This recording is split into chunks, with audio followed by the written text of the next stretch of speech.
What's up, champs? Welcome to another episode of the Keeping Karlsson Short Shifts Fantasy Hockey Podcast, your twice-weekly check-in between the ginormous Sunday evening episodes of Keeping Karlsson.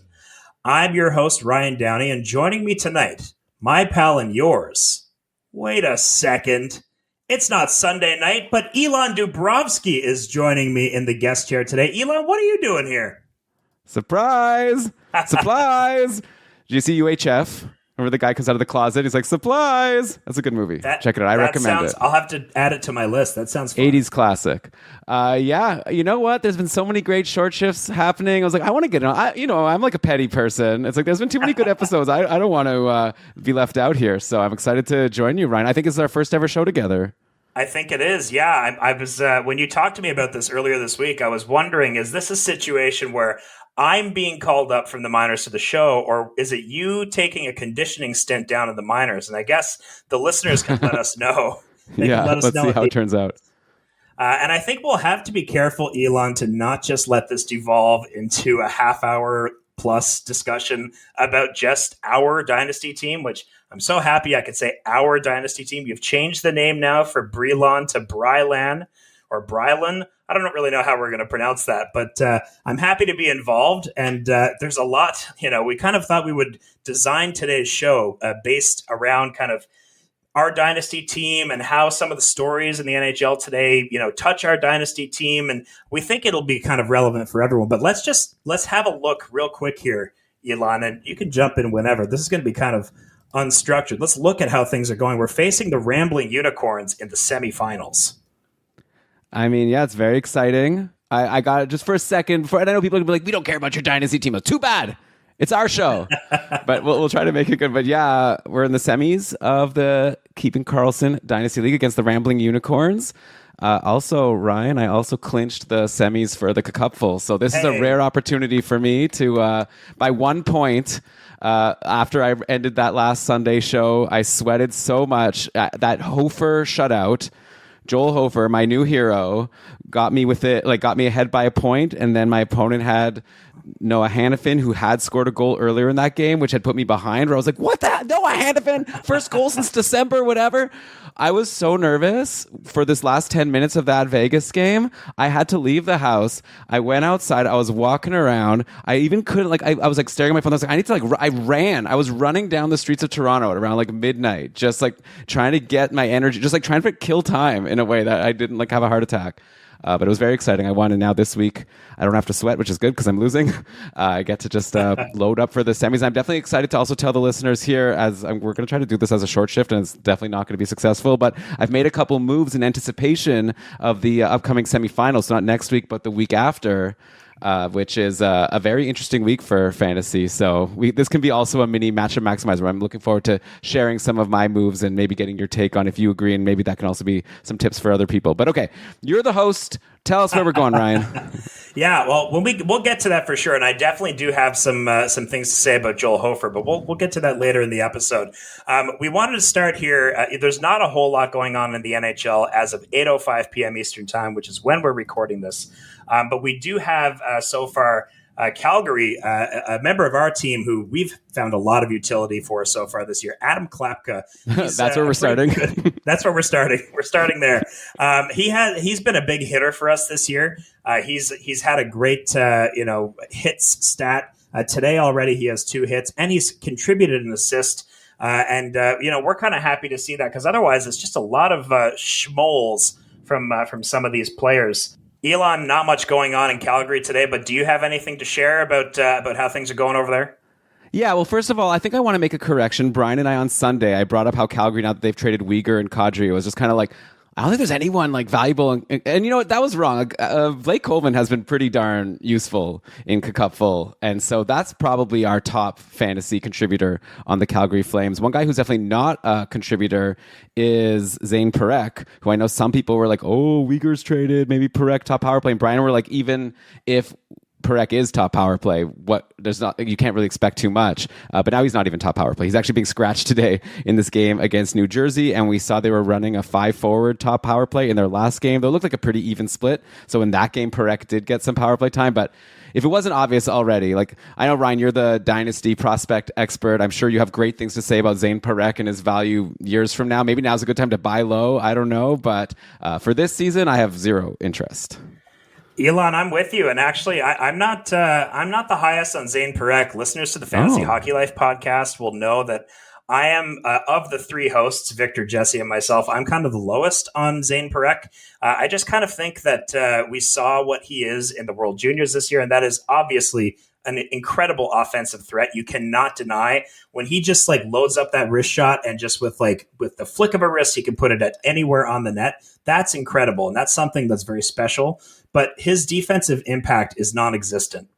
And he's working on it. You know, it's kind of hard for a young player like him to develop in the NHL, especially in a situation like right now where you're in the lineup for a game, then you're scratched for a game. It does appear that Calgary is rotating their young defenseman, Hunter Brzustewicz, who they acquired in the Kuzmenko deal from Vancouver, is in the lineup tonight, for instance, and Zayne Parekh is not. And I think, Elan, you mentioned from the other game earlier this week that even though Zayne Parekh was in the lineup, they were still running with that 5-forward power play. So I agree with you. There's not a lot of interest for him. I think there were a lot of people who thought that there would be a role for him on the other side of the trade deadline. I don't think the team is quite there yet. All right, so let's get out of Calgary. There's no way that could be our most important thing. There's actually breaking news I saw right before we started. If you don't mind, Ryan. Go for it. Mark Stone is healthy? I don't know. He was like practicing in a non-contact jersey this morning, and the next thing you know, they're like, oh, he's off IR, and I think he's playing today. So hopefully people have time to take him off IR. What time is Vegas's? It looks like Vegas is playing tonight against Pittsburgh at 10 p.m. So if you're listening to this live, which currently 2 people are, I'm seeing, that you have 2 hours to get Mark Stone in your lineup. Related to our dynasty team, the team that came in first place, Ferda, they traded for Mark Stone at the deadline along with Ovechkin. I was like, oh, geez, we're in trouble. And then when Mark Stone got injured, I don't want to be happy about a player getting injured, but I was kind of like, well, that's the risk they took when you traded for Mark Stone. But now he's back. What the hell? We were breathing a sigh of relief because not that we're assuming we're going to face this top team. We had a competitive matchup last week. We have a competitive matchup this week, and we're only 3 days into the matchup. So anything can happen. But we did breathe a sigh of relief when Mark Stone went down. Now he's back. So if we make it past the Rambling Unicorns, we will have Mark Stone to contend with. It's a bit of an odd situation today, Elan. I remember reading that the beat writer said it's very rare for a player in a non-contact jersey to make it all the way to the end of the practice, and he was out there with the scratches at the end, getting some extra work in. So a lot of things today that would have told you he's not playing, but here he is, and he's in the lineup. Someone else who won't be in the lineup, and we're going to transition over to Detroit here. A big story came out earlier, and actually, if you were reading the tea leaves, you could see this coming because Detroit did a bunch of call-ups from the minor leagues. Latvian player Edward Tralmax was one. Sheldon Dries was another. I think Dominic Shine, I think his first name is Dominic. He's a career AHL player. These guys were called up yesterday, and we found out today it's because Dylan Larkin and Andrew Copp are going to be missing some time. They're going to be missing parts of the next 2 weeks, which is just horrible news for fantasy managers, specifically in the Cupful. You're entering into your quarterfinals next week. If you're not one of these people like Elan who's secured a bye, you're going to have a lot of trouble without your Dylan Larkin in particular. And one of the players who's going to get an increased role here is someone who's on our dynasty team, back to Brylan here, Marco Kasper, who we were kind of dangling a little bit earlier this year, Elan, trying to see what we could get for him. We almost landed on a deal for Justin Faulk, but it all kind of fell apart. But kind of glad we didn't do that because Marco Kasper is now going to be centering the second line with Lucas Raymond on one side. I like that deployment. What do you think? I mean, for sure, you love a guy that's playing with Lucas Raymond. Lucas Raymond has emerged as a star in the league this year. You left out the part of the story where you joined the team and then immediately told us Marco Kasper sucks and we need to trade him immediately. I might be paraphrasing a little bit, but it's true.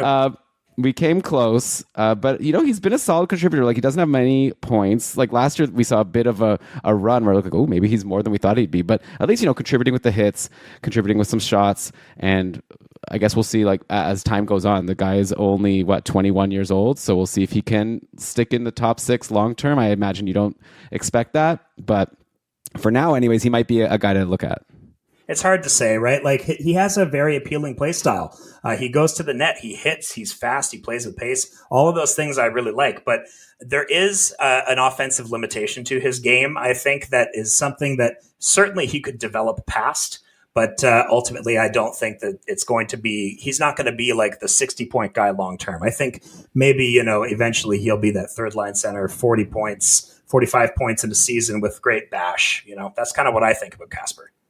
Yeah, and for what it's worth, Justin Faulk is now Marco Kasper's teammate over on the Detroit Red Wings, and maybe a little bit of a correction also, or I'd be curious to get your take, but on the Sunday show, Brian and I sort of concluded that Faulk's fantasy value's probably gone down a little bit going to Detroit, now that he's for sure not going to be on the top power play, while in St. Louis he did get the majority of the power play time.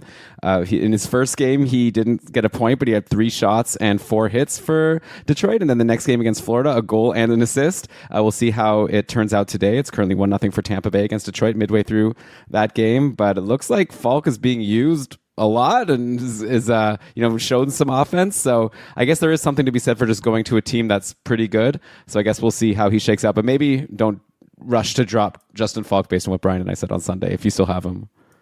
Yeah, I agree with what Brian said about I don't think Justin Faulk is going to be in line to take any power play time away from Moritz Seider. And even like on a team with Simon Edvinsson and Axel Sandin Pellikka, I don't think that he will be challenging for that. But Justin Faulk is doing what Justin Faulk does, and that is be an all-around threat. It's one of the reasons why I thought St. Louis was going to really take a swan dive at the end, for the end of the season here. Without him, more on that later. They've been killing it since the trade deadline.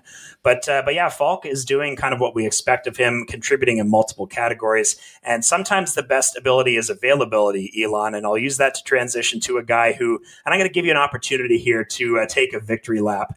We're going to go to Florida here and talk about Uvis Balinskis.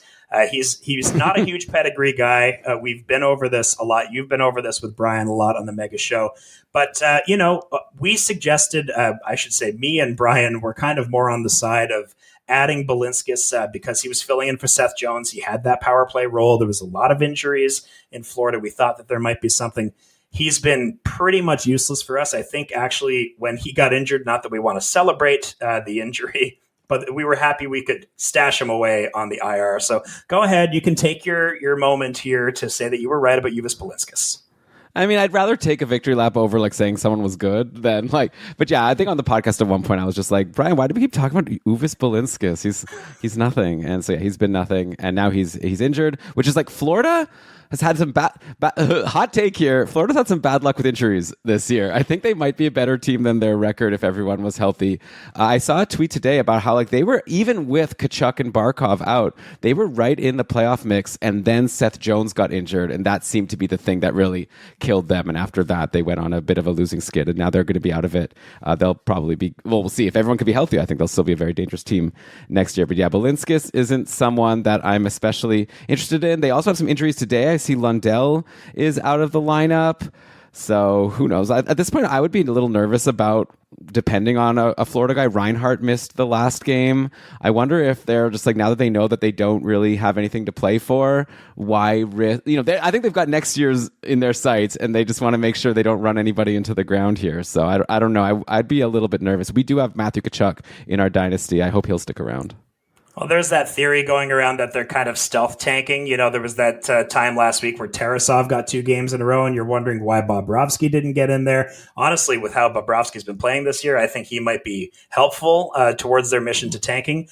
But yeah, they're relying on guys like Anton Lundell, and it's tough he's out tonight, but he hasn't exactly been the fantasy asset I think that many of us hoped for going into this year, knowing that Alexander Barkov was going to be missing most of, if not all of the season. He is still only 24 years old. I think a lot of people forget that about Anton Lundell. There are players who don't make their NHL debuts before they're 24, and Lundell's been around for 6 years in the NHL.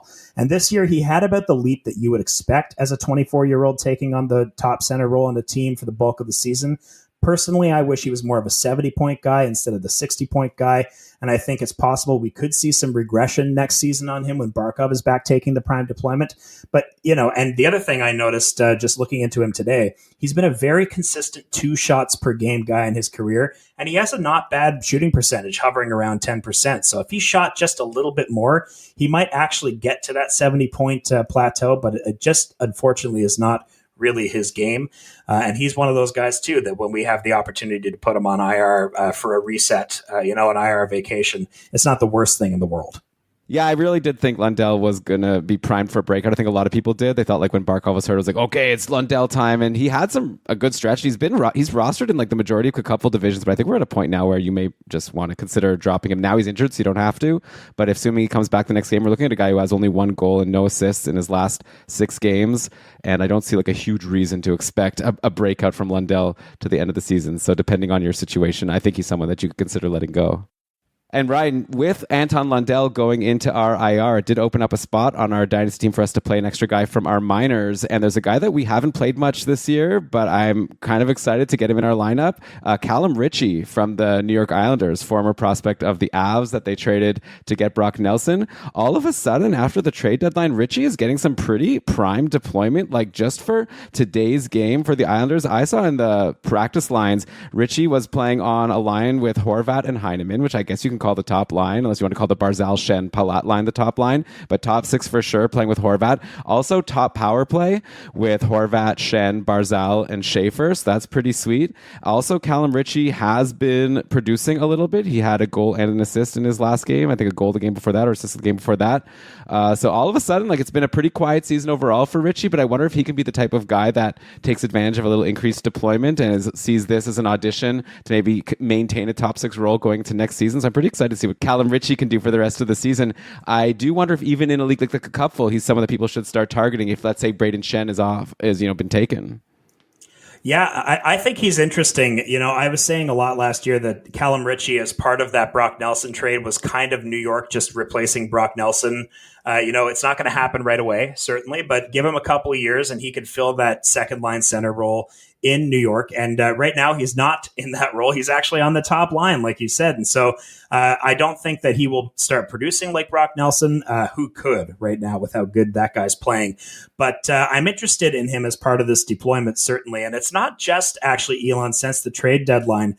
I had a quick look back. He has been getting the bulk of power play time for most of 2026. I think it started sometime in the middle of January that he started getting up on that top unit. And he's gotten 6 power play points, which, again, this is a rookie in his first season to get 6 power play points. Like we were so intrigued by Easton Cowan, for instance, in Toronto.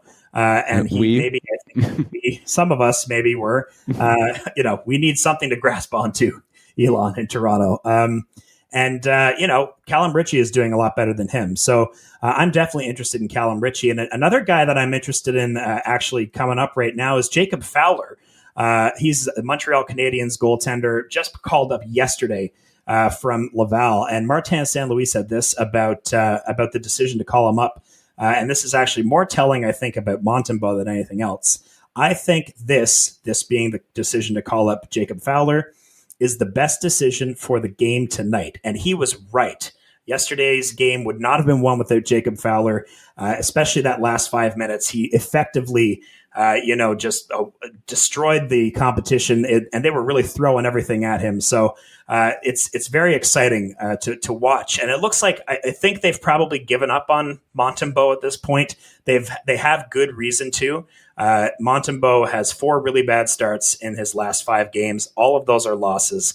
1 game versus Winnipeg, the last game before the Olympic break, where, I'm sure Montreal, affected some of this defensively because Winnipeg only has 1 line to shut down.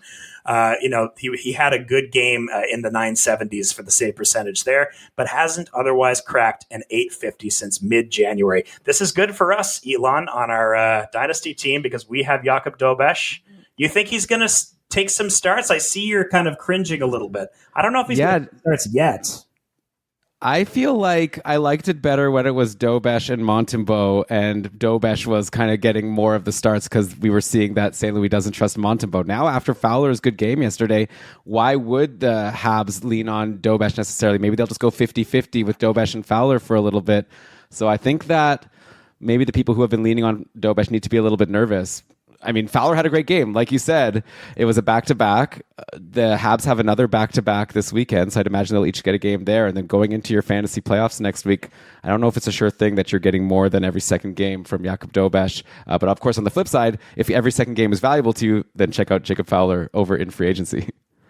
Yeah, maybe it's the kind of situation where the rising tide lifts all boats. It's going to be a battle of the Jakubs, I guess, or the Jakubs, however you want to say it.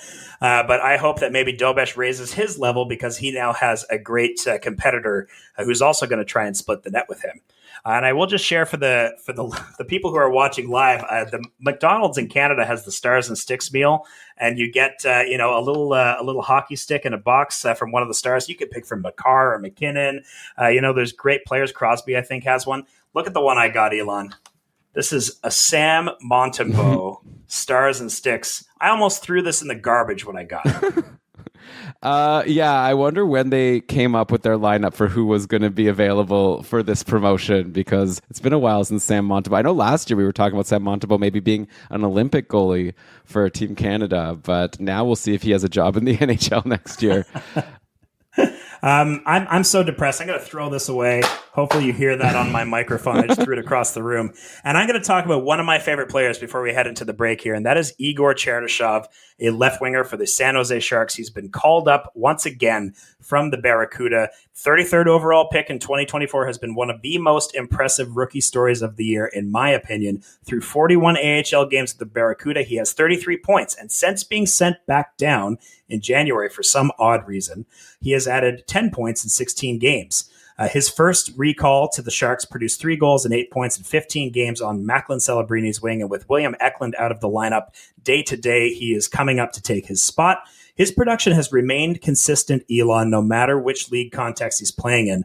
And he's entering a playoff race now. San Jose is going for it in that lemon of a Pacific division. He is a powerful skater with high-end puck handling and an advanced delay game. He does not need ideal circumstances to produce, and I think he might be back for good before long.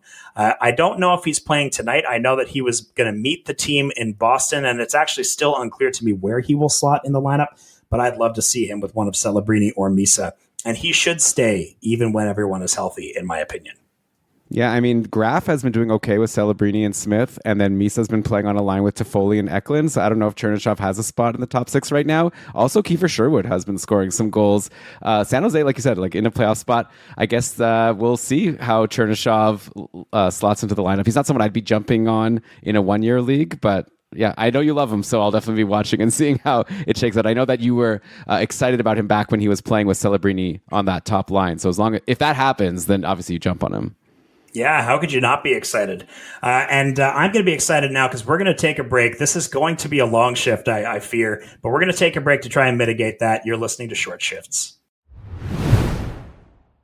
DraftKings Sportsbook, an official sports betting partner of the NHL, is built for the fastest game on ice. With player props and live betting, every shift, every shot, every save gives you the options to get in on the game with DraftKings Sportsbook. I'm taking a look at the odds right now. I like looking at the awards. See the Norris odds there? It's basically Cale Makar and Zach Werenski, both the overwhelming favorites. Quinn Hughes is the next up. Pretty high odds. Quinn Hughes, I think he's pretty good. Maybe he has a shot. But hey, that's up for you to decide over at DraftKings Sportsbook. New customers bet just $5, and if your bet wins, you'll get $300 in bonus bets instantly. Download the DraftKings Sportsbook app and use code THPN. That's code THPN to turn $5 into $300 in bonus bets if your bet wins. In partnership with DraftKings, the crown is yours.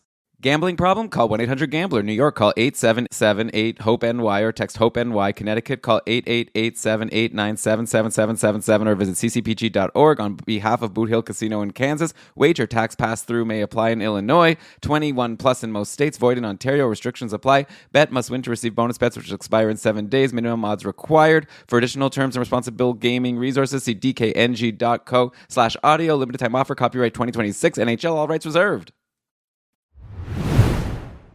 Welcome back to Short Shifts. And Elan, you teased this earlier. I'm going to give you your opportunity here. And actually, I'm going to give you the balance of time because there is nothing of interest to talk about with Micah Kupfel matchup. I'm pretty much done for the season. I think I can't wait for this cursed season to be over.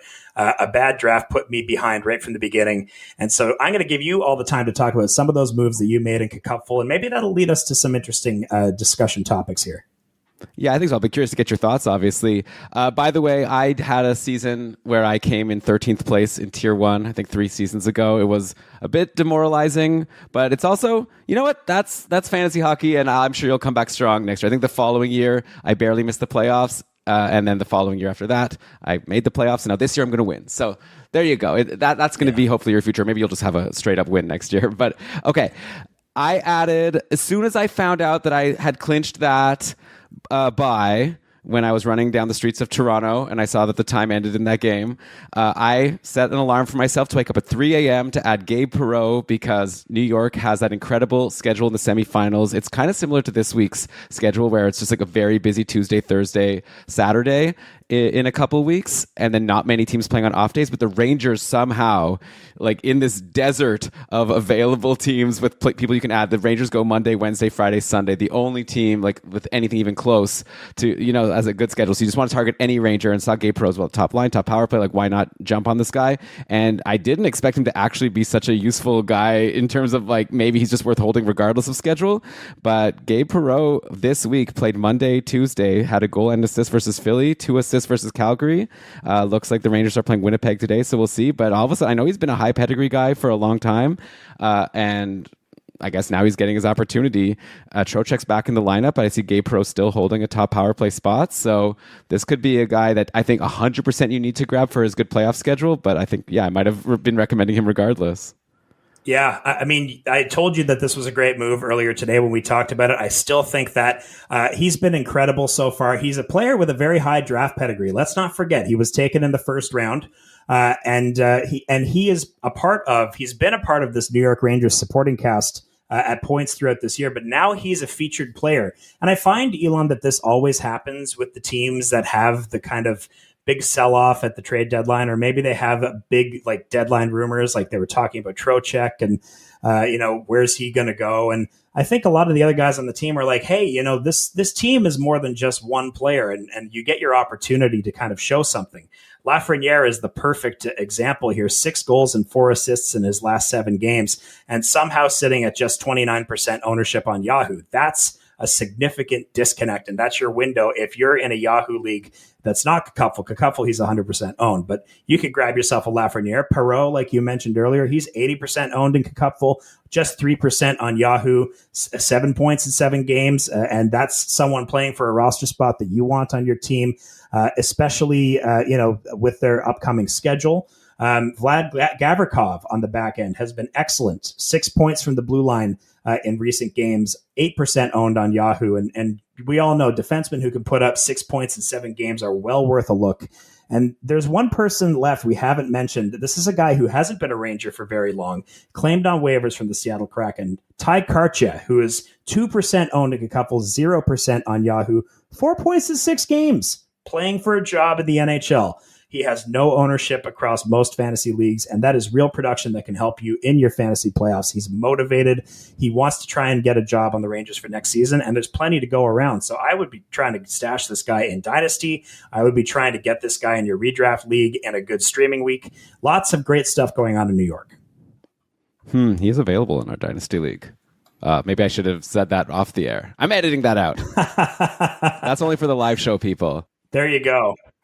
Yeah, Carte also is good for hits. So if you're in a categories league, maybe he should already be rostered just because he's a reliable guy for that, kind of like an Adam Klapka who we mentioned earlier, or a Melanson. But you got to get in the lineup. But it seems like now he's got a roster spot there. Ty Carte on the Rangers. Okay, another guy I actually first added Claude Giroux because Ottawa in that semifinals plays on the Monday. There's only Ottawa versus Rangers. So I was like looking at a preemptive Monday stream. But anyways, he did nothing for his game this week. And on Tuesday when he played a couple days ago. Meanwhile, a guy on Buffalo, Jack Quinn, scored a freaking hat trick, and he was sitting in my free agency for Cupful. And I was like, okay, I'll get this guy, because actually for that semifinals, Buffalo goes Wednesday, Friday, Saturday. So there are 2 off-day games there that you could always move on by the weekend, which I always like. But hey, if he's going to get a hat trick for me, I don't think Claude Giroux is going to be getting any hat tricks. And Brian and I talked about Buffalo on Sunday, and Brian did bring up how they have a high shooting percentage. Maybe they're getting too high of a save percentage. This team may not be as good as their winning streak and their record shows.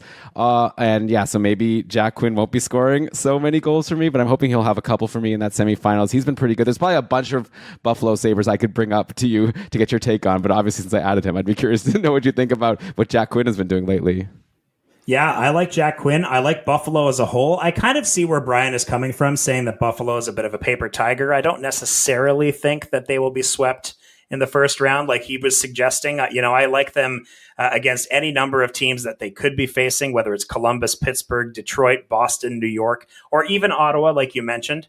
Ottawa actually does concern me a little, but we might get to that in a little bit. They are pretty good defensively as one of the top teams in the league in that metric. So if they can find their way back into the mix, it would be an interesting matchup for Buffalo. But either way, like as Buffalo is going down the stretch here, I think guys like Jack Quinn, I think that's a great ad. I had him myself last week, but I had to move on after a couple of games of inactivity from him just because I was trying to make sure that I would make the consolation playoffs, and that looks like it's long past me at this point. But yeah, I kind of like the Sabres. I wonder about whether their goaltending can withstand some of the pressure that will come with being in the playoffs for the first time in 14 years. But I like the Sabres, and I like Jack Quinn.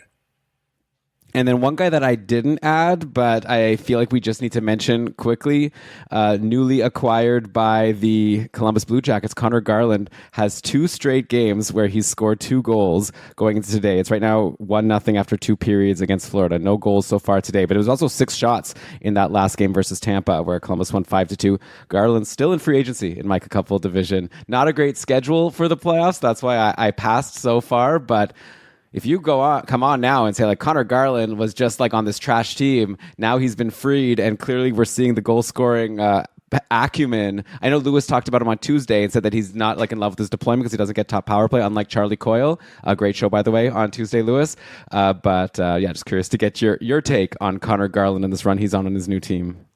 Yeah, I definitely see the excitement about him. I'm not super high on him for the rest of this season at the very least. His deployment isn't as good as it seems, as that Monahan line is actually getting the least amount of 5-on-5 time. And with Garland not on the power play, it makes him very difficult to roster. So I do think, his 4 goals in the past 2 games, that's positive regression for sure after being on a historically bad Vancouver team. And I kind of look at that kind of a player like a good stream, but like you mentioned, there's not really an opportunity to stream him in for the rest of the fantasy season. So I would pass on him. I think you should leave him in free agency. All right, done and done. All right, Ryan, so I know you have a really fun segment to finish off the show today. Yeah, we kind of got into it a little bit by talking about the New York Rangers. I just find that, after the trade deadline, these teams near the bottom of the standings, they kind of get the opportunity to exhale a bit. I think Brian brought up this concept on Sunday's mega show, and I couldn't agree more. There are these teams that, they give up all these pieces and there are suddenly players in better deployment or more important roles for the team that get the opportunity to show their stuff. I want to start with the Blues here, who have won 5 straight. And what is interesting about that is they did it without adding at the deadline and after losing their captain and Justin Faulk, who we mentioned earlier was one of their best 2-way defenders. The cavalry isn't coming for St. Louis, so they have to kind of figure it out in the room, and they have. The story driving this run is actually a player who I think just scored maybe 5 minutes ago in real time here on Thursday night, and that is Jimmy Snuggerud. He is on that top line with Robert Thomas and Dylan Holloway, and in roughly 45 minutes of ice time together, they have not given up a goal, and they're winning the shot percentage and Corsi battle, putting up 8-0. So that's a line that is completely driving St. Louis's team success since the trade deadline. I think, obviously, Holloway and Snuggerud are both worth targeting for fantasy playoffs. I'm going to not talk too much about Thomas here because I drafted him and traded him during a slow start. And now I sure wish I had that player to get me back into the consolation playoffs. But I think I'll focus here on Snuggerud. He is the one to watch for upside here for fantasy, the rest of the fantasy season. 3 goals and 4 assists in his last 3 games. Let's add that goal from tonight. It's 4 and 4 in his last 4. That's pretty great. He'd had maybe 2 or 3 game point streaks to his name before this stretch, so this feels like a real leap for him. And if you're in a standard Yahoo league, he could be available for you at 15% ownership. Another guy is Holloway, who has only owned 57% on Yahoo, and he has been the most consistent Blue since the trade. 10 points in his last 7 games, actually, riding a 4-game point streak. That's a guy who I would also be interested in taking in your non-Cupful leagues. Yeah, there's a guy in my allied chat for Cupful that just added Holloway after he was dropped in his Cupful division. I think that this manager used like $90 of fab or some like crazy amount of fab to lock him in, and it was, I think, a very smart move. This top line looks insane. Snuggerud scores goals every game all of a sudden. Now it's his 4th game in a row scoring. He's got like his stat line's insane lately. So definitely Snuggerud. Like, I think you're definitely not playing at your optimal level if Snuggerud is in your free agency right now. And someone else who might be worth a flyer here, just 8% owned at Cupful and 2% on Yahoo, is Jonathan Drouin. He scored on the power play in his debut and has slotted onto that top unit with that top line and Broberg. So if you believe that this top line is really kind of revolutionizing the NHL right now and is one of the best lines in the NHL, you would do worse than having someone like Drouin on that team. And I did promise earlier I would bring up Joel Hofer and Jordan Binnington here. I believe that this is Joel Hofer's net. I don't think it's Jordan Binnington's anymore. The Blues kind of told us that themselves with the rumors at the deadline of trying to move on from him, probably trying to take advantage of his strong Olympic run there. I think the front office is signaling something here, and Hofer has gone 4-1, 4 wins, 1 loss since the Olympic break. Every single one of those 5 starts has been a quality start, nearly 8 goals saved above expected in that stretch. And what's strange is that his best stretch of the season has come after losing Justin Faulk on his blue line. You'd think losing a quality defender would hurt your goalie, not help him. And yet the Blues gave up 49 shots against the Islanders, and Hofer stopped 45 of them in a game that St. Louis had no business winning. So that's a performance that earns you the confidence of the coach. Yeah, and hey, you know what? They lost Justin Faulk, but Parekho's back. So it's kind of no different than maybe even an upgrade over where they were a week ago. So yeah, I'm happy to see Hofer keep this up. Ryan, can I drop in some breaking news right now? Yeah. Not to be alarmist. This is not, don't be happy, or maybe you're happy because you need this team to tank in order to get a high draft pick. But Austin Matthews apparently has taken a knee-to-knee hit from Radko Gudas, and Matthews has left the game. I'm seeing on Twitter it's not looking great for Matthews, but who knows? Who knows? Maybe he'll come back in a minute, but I do have Matthews on my Cupful team. Maybe I was getting too braggy about being excited about being in the semifinals. I will say I have Matthews and Tavares. So maybe if Matthews is hurt, that at least upgrades Tavares to being their top guy. I don't know. But either way, that would obviously be a disaster. Elan, don't worry about it. Tavares will get all that production that Austin Matthews has been giving you in the past 25 games. All of his 0 goals, I'm sure that Tavares will take over too. I feel bad for Matthews. This is probably the opportunity Toronto needs, though, to shut him down for the season. And so I am very supportive of that as somebody who wants to get one of Ivar Stenberg, Gavin McKenna, or Keaton Verhoff on my team. I'd be very happy to just say goodbye to Austin Matthews for the rest of the season. Yeah, I mean, I've been complaining about him as a first-round pick. I still kind of wanted him for my playoff run here, but who knows? Maybe he'll be fine. But it looks like Gudas is probably going to be... If you have Gudas, I think he might be getting suspended. So I think that you probably don't want to be banking on him providing those hits for you for the next few days, is my guess from an early indications of what I'm seeing on Twitter here, while I was also totally listening to everything you were saying. This team has been kind of heading down the tubes ever since they got rid of Kyle Dubas and Sheldon Keefe. And we're going to move over to Sheldon Keefe's team here, the New Jersey Devils, who have quietly been one of the better stories since the Olympic break. 4 wins and 3 losses, and they've caught fire offensively with 15 goals in their last 4 games. This is not a team that's been lighting it up all season for various well-documented reasons, but there's enough here to pay attention heading into your fantasy playoffs, and I think that story starts with Jack Hughes. And hey, I'll be honest, I've been low on him since the injury. I'm not the only person, certainly. I'm starting to walk it back a little bit with 3 goals and 5 assists in his last 6 games. And in 4 of his last 5 games, he's put up 4, 5, 5, and 5 shots. So that's great to see. Whether it's the Olympic gold giving him a mental reset or his hand is finally cooperating after that very strange injury he sustained, the shot volume is a very encouraging sign. I still don't think managers are getting the full return on their first round investment this season, but he is trending in the right direction. And, you're not going to get him, obviously. He's 100% owned everywhere. But if you traded for him during the funk, you're probably feeling better about that right now. I want to actually talk more and get your opinion here. Lower down in the lineup, Elan, it's obvious that Hischier and Hughes are going to be driving the offense on this team. Even Dougie Hamilton has been really overperforming lately, what we're used to. But I think more interesting are some of the roster deployment questions here. Connor Brown is quietly skating on the top line with Hughes and Bratt, 16% owned in Cupful, so you're definitely going to get him in most leagues. 6 points in 14 days to show for it. That's not too bad. A legitimate waiver ad in most formats. Dawson Mercer, 41% Cupful ownership. He's on the wing with Hischier and Meyer, which is a good place to be. 2 goals and an assist in the same time period. I think that line has some upside. And I think those guys are worth targeting because New Jersey's schedule sets up pretty nicely down the stretch. 5 off-day games coming and 2 of them in those last busy 2 weeks. 3 of those off days are in that quarterfinals week. So this could be someone these guys you might even be talking about on this week's matchup maximizer. What do you think about Connor Brown and Dawson Mercer? Yeah, it's hard to be so bought in just because we've seen these guys go on little runs and get good deployment, but then never hold on to any fantasy value worth holding. But for a single week, next week, like you said, New Jersey goes Monday, Wednesday, Friday.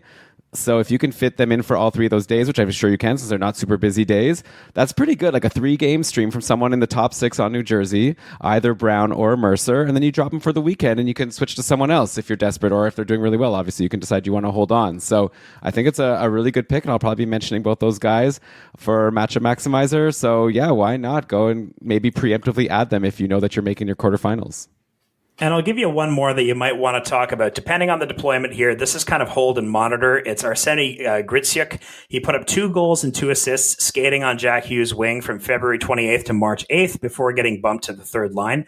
At 6% ownership of Cupful, he will be available if he gets called back up to the second line there. And if he gets back to that Hughes deployment, I think you might see some production from him as well.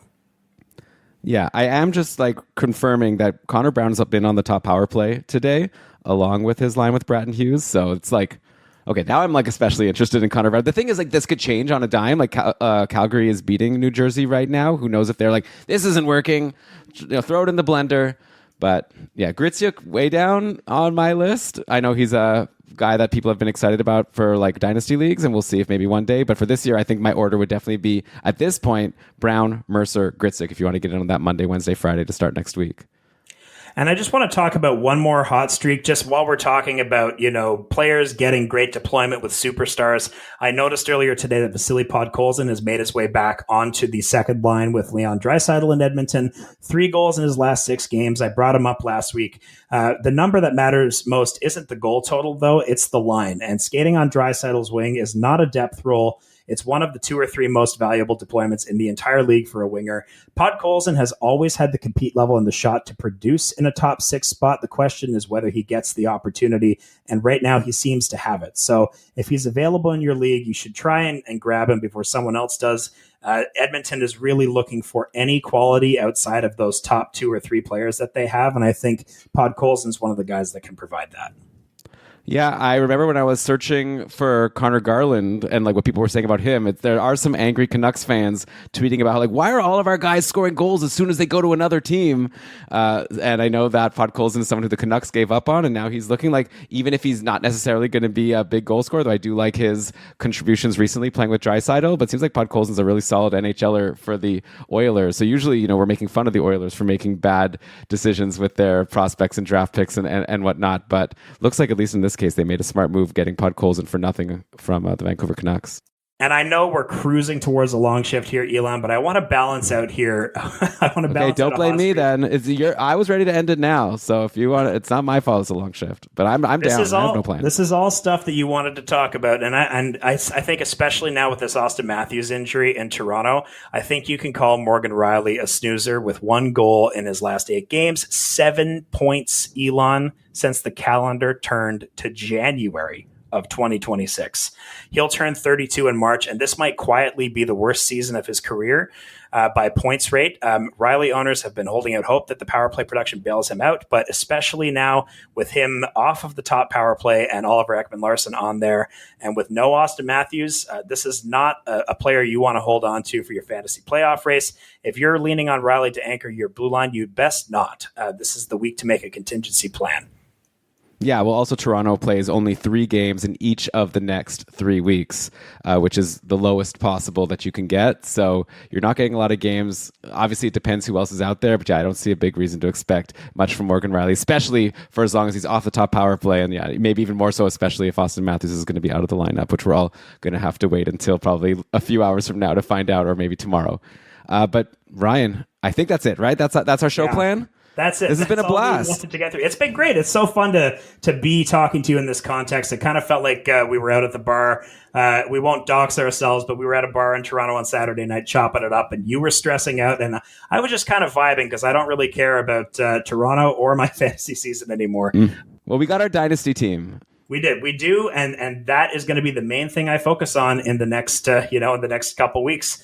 But in the meantime, thanks everyone for joining us. If you enjoyed our show, please consider joining the Keeping Karlsson Patreon group at keepingkarlsson.com/patron, where super supporters receive ad-free episodes. You can interact with Brian, Elan, the Short Shifts crew, and hundreds of other talented fantasy managers on our active Discord server. And check out GameDayTweets.com. This is the only way I plan these episodes at this point. I think and you agree with me, Elan, on that. This is the best way to get information from Twitter, team by team, and searchable tweets by player name from all the beat writers in the league. It's a wealth of information, and if you're not using it, you're not doing fantasy hockey right. Visit that site and the other great sites we use to research our episodes at Yahoo, Fantrax, Frozen Tools, and Natural Stat Trick. Our intro and outro music was created by Pat Roach, and until we see you next time, play smart and keep your shifts long